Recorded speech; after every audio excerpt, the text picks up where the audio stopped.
പല പ്രദേശങ്ങളിലും ഇന്ന് സ്ത്രീകൾ പെട്ടുപോയ ഒരു വലിയ ചൂഷണ വലയാണ് തിരുവനന്തപുരം പാളയം പള്ളിയിലെ പഴയ ഇമാം അബ്ദുൽ ഖഫാർ മൗലവി അദ്ദേഹം ജീവൻ ടിവിയിൽ നടത്തിക്കൊണ്ടിരിക്കുന്ന മൻസിൽ അൽ മഫാസ് എന്ന് പറയുന്ന ഒരു തരികിട പരിപാടി. ഈ പരിപാടി എന്താണ്? അദ്ദേഹത്തിന് ഏതോ ഒരു സൂഫി വരിയിൽ നിന്ന് കിട്ടിയ ഒരു മാർഗം, റസൂലോ സഹാബത്തോ പഠിപ്പിച്ചതല്ല, അദ്ദേഹത്തിന് തോന്നിയ ആ മാർഗം എന്താ?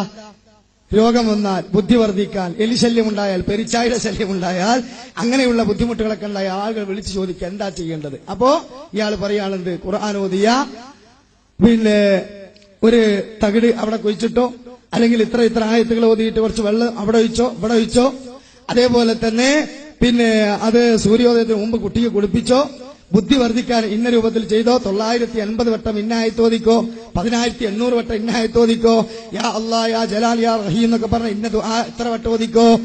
അങ്ങനെ തോന്നിയവനൊക്കെ തോന്നിയത് ഉണ്ടാക്കാൻ പറ്റിയ മതമാണോ ഇസ്ലാം? അല്ല. എന്നാ സഹോദരങ്ങളെ, അതിൽ പെട്ടുപോയവരോട് ഞങ്ങൾക്ക് പറയാനുള്ളത്, ആ ചൂഷണം നിങ്ങളൊന്ന് കണ്ടോളൂ. അബ്ദുൽ ഖഫാർ മൗലവിയുടെ 2 ക്ലിപ്പും അതൊന്ന് രണ്ടും ഇട്ടുകൊടുക്കും. അടുത്തത് പഠനവുമായി ബന്ധപ്പെട്ട് ധാരാളം ചോദ്യങ്ങൾ വന്നിട്ടുണ്ട്, അത് വായിക്കാം. ചാലക്കുടിയിൽ നിന്നും ഐഷ ഇസ്മായിൽ ചോദിച്ചിരിക്കുന്നു, മകൾക്ക് പഠനത്തിൽ ഉത്സാഹമുണ്ടാകുവാനും ഉന്നത വിജയം ലഭിക്കാനുമുള്ള പ്രാർത്ഥന അറിയിച്ചു തരുവാൻ സവിനയം അപേക്ഷിക്കുന്നു. ഇതേ ചോദ്യം തന്നെ പനമരത്തു നിന്നും റുക്സാന, കാലടിയിൽ നിന്നും സാബിറ റഹ്മാൻ, കടയ്ക്കിൽ നിന്നും ഷെരീഫുദ്ദീൻ, കൊട്ടാരിക്കരയിൽ നിന്നും സബീന, മുതിരമനിൽ നിന്നും സൈനബ എന്നിവർ അയച്ചിരിക്കുന്നു. കുട്ടികൾ പഠിക്കാൻ, പ്രത്യേകിച്ചും അടുത്ത മാർച്ച് എക്സാം ഒക്കെ വരികയാണ്, കുട്ടികൾ പഠിക്കാനും ഓർമ്മശക്തിയുമായി ഒരുപാട് പേർ ചോദിച്ചിട്ടുണ്ട്. ഈ ചോദ്യവുമായി ബന്ധപ്പെട്ട് ഈ ഫെബ്രുവരി വരെ വന്നിരിക്കുന്ന എല്ലാ കത്തുകൾക്കുമുള്ള മറുപടിയാണ്. ഈ മറ്റു കത്തുകൾക്ക് മറുപടി ഉണ്ടാവില്ല. എല്ലാവരും ശ്രദ്ധിക്കുക. സൂറത്തുർ റഹ്മാൻ 1 മുതൽ 5 വരെയുള്ള ആയത്തുകൾ. അർ റഹ്മാൻ 1 മുതൽ 5 വരെ.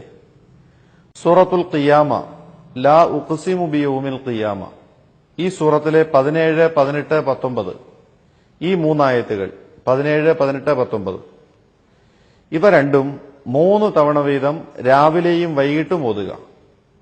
കുട്ടികളും കുട്ടികളുടെ മാതാപിതാക്കളും ഓതുക.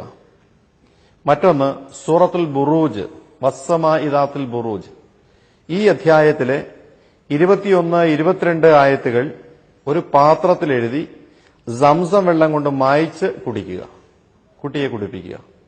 ഇൻഷാ അല്ലാഹ് ഇവ 3ഉം പ്രാവർത്തികമാക്കി കഴിഞ്ഞാൽ കേൾക്കുന്ന എല്ലാ കാര്യങ്ങളും മനഃപ്പാഠമാകും, പഠനത്തിൽ നല്ല ഉത്സാഹവും അഭിവൃദ്ധിയും ഉണ്ടാകും.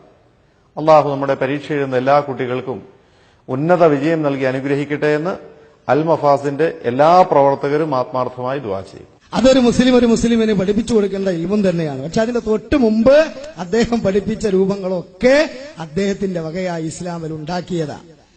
സഹോദരങ്ങളെ, ഉടച്ചു വാർക്കപ്പെട്ട മഹത്തായ ദർശനമാണ് ഇസ്ലാം.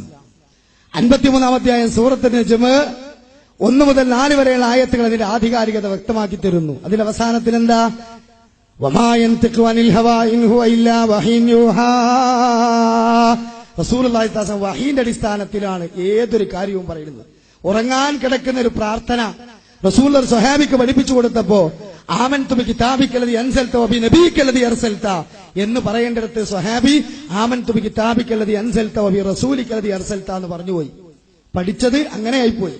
നബീക്ക എന്നോർത്ത് റസൂലിക്ക, സാരല്ല, ഒരു പദം മാറിയതിലുള്ളൂ, ആശയത്തിലൊക്കെ എത്രയോ വിശാലതയുള്ളത് നബിയേക്കാൾ റസൂൽ എന്നതിന് ഉഷാറായിട്ടുണ്ടെന്ന് പറഞ്ഞ് വിടിയല്ല.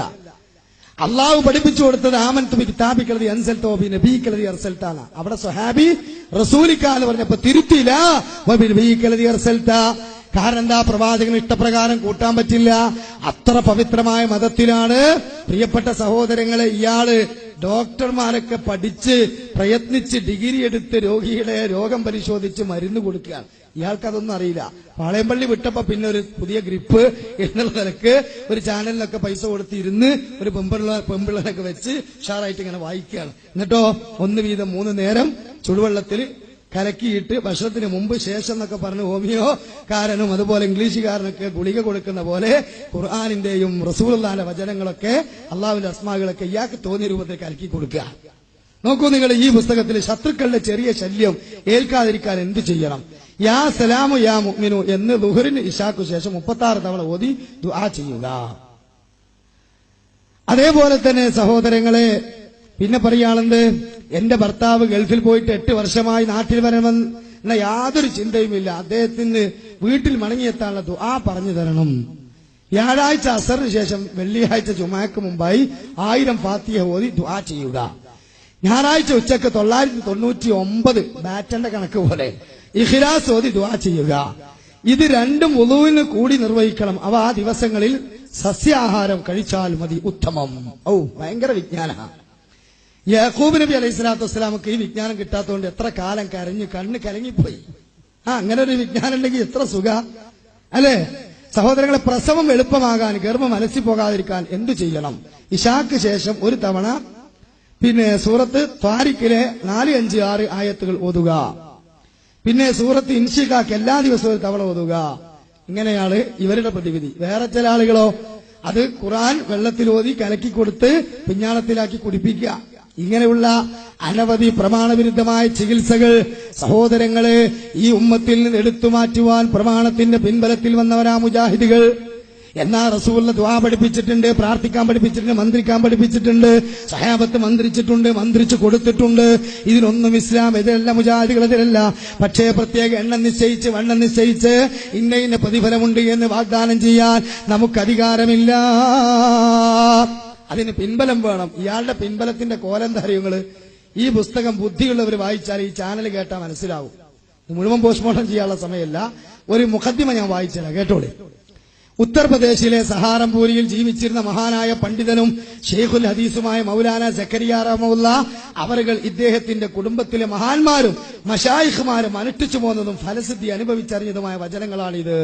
അപ്പൊ അള്ളാഹും റസൂലും ഉപയോഗിച്ച് ഫലസിദ്ധി അറിഞ്ഞത് എന്നല്ല, ഇമാം ബുഖാരിയുടെ മുസ്ലിമിന്റെ പിന്തുണയുള്ളതല്ല. ഉത്തർപ്രദേശിലെ സൂഫി വര്യനായ ഈ സക്കരിയയുടെ ഈ ചികിത്സാ രീതി ഇത് ആർക്ക് വേണം സഹോദരങ്ങളെ? അതുകൊണ്ട് ഈ ചൂഷണ വലയത്തിൽ കുടുങ്ങിയവർ ചിന്തിക്കുക. ഇതിൽ ഒരുപാട് ഡ്യൂപ്ലിക്കേറ്റ് ഇറങ്ങുന്നുണ്ട്, വ്യാജന്മാർ ഇറങ്ങുന്നുണ്ട്. അതുകൊണ്ട് എല്ലാവരും ശ്രദ്ധിക്കണം. ഈ പുസ്തകം കൈപ്പറ്റുമ്പോൾ എന്റെ ഒപ്പുള്ള പുസ്തകം തന്നെ കൈപ്പറ്റണം. ഇയാളത് മാത്രം ഒറിജിനല്. എന്നാ ഒരാൾ പറയാണ് ഉത്തർപ്രദേശിലെ ഈ സഹാറംപൂരിയിലെ ഈ സക്കരിയ എന്ന ഇയാളിൽ നിന്ന് ഫലസിദ്ധി ലഭിച്ചതാണ് ഞങ്ങളുടെ കുടുംബത്തിന് എന്ന് പറഞ്ഞിട്ട് ഇതേ രൂപത്തിൽ വേറെ രൂപത്തിലുണ്ടാക്കിയ ഇത് ഡ്യൂപ്ലിക്കേറ്റ് ആണ്, അത് ഒറിജിനലാണ് വേർതിരിച്ചറിയാൻ ഇയാൾക്ക് പ്രത്യേകമായ പട്ടയം കൊടുത്തിട്ടുണ്ടോ? അപ്പൊ വെറുതെ എന്തെങ്കിലുമൊക്കെ ഒരു വെറൈറ്റി ഉണ്ടാക്കുക, വ്യത്യസ്തത ഉണ്ടാക്കുക. എല്ലാവരും ചാറ കച്ചവടവും മുടിക്കച്ചവടവും പല കച്ചവടം തുടങ്ങുമ്പോ ഏതായാലും നമുക്കൊരു കച്ചവടം തുടങ്ങിക്കളയാം എന്നതിലപ്പുറം ഇതിന് ഒരു പിൻബലവുമില്ല. ഈ അന്ധവിശ്വാസത്തിന്റെ മാറാപ്പിൽ നിന്ന് മുക്തമാകാൻ നമ്മൾ ശ്രമിക്കണം. അനവധി സ്ഥലങ്ങളിൽ അള്ളാഹുവിന്റെ ദീനിനെ കൊണ്ട് കളിക്കുന്നു പുരോഹിതന്മാർ.